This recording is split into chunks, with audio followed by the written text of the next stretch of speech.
Sepanjang perundian Datuk menang kajadi jawab dek kami. Deklah osah uraian niat tuk sambutan hati dan tak gambar rumit di dalam karang budi osah ucapan nakabona. Jika dicontoh bak tonunan mejoleh lah lagi jepakannya nanti kombang di ruang tengah. Tapi kau dek diri badan namo mesuduk isajo tak pocikan dek tak pandai menganyam mulang sobat dek bukan dalam patonun. Nasib umpamu badan diri me biduk pincalang rang Melaya ke dielo jadi yang lelah kusuk bulan tadi ke diulihnya tu kesenjang apung-apung.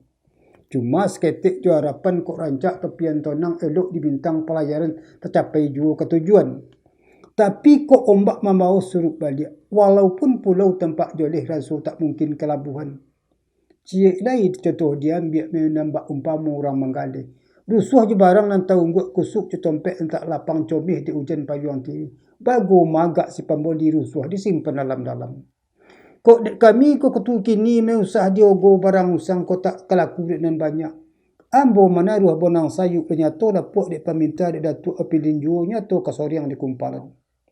Tapi semontang pun bak itu me putih tak mungkin jadi ibu ngoran tiang tak dapat kamailak julukan dari bekalah panjang. Kok santun nurik menahan takkan dek kulit toreh batang pelindung buah yang tak masak pucuk elamun kabuk dalam.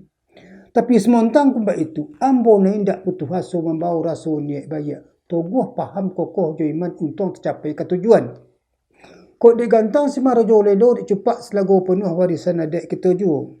Dan kajadi ujuk perundian ame nak itik atih pelanu nak olang atih beluka dek ketik beri benamu dek kodang beri bola kan bona bak itu kata datuk. Dek lurus tujuan adek itu dek alua tentangan bona. Bonanya tu alua terontang adek khusus cepat pakai tu orang dek kita nambah samu. Kok nak putih apa kapih dicabiak nak joni abak intan dengan podi. Kok dimbago duduk kena rapik betolan meko bajaran buku apa menan adek. Sama taruh ke bagi buku spek nanti untuk pakai.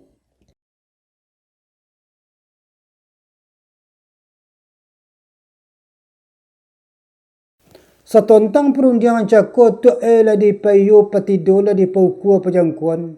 Tapi semontang kebak itu raso talalai yo talambik. Talalai kata berjawab talambik gayuang masabuk maaf diminta pada datuk.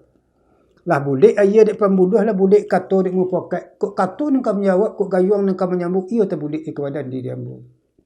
Sepanjang perundian datuk cakot me nak itik atih pelanu anak olang atih beluka. Dek ketik beri benamu dek godang beri begola. Kan bona itu kata datuk. Ayo dek ketik benamu Amiruddin lah godang begola Sultan Bagindo.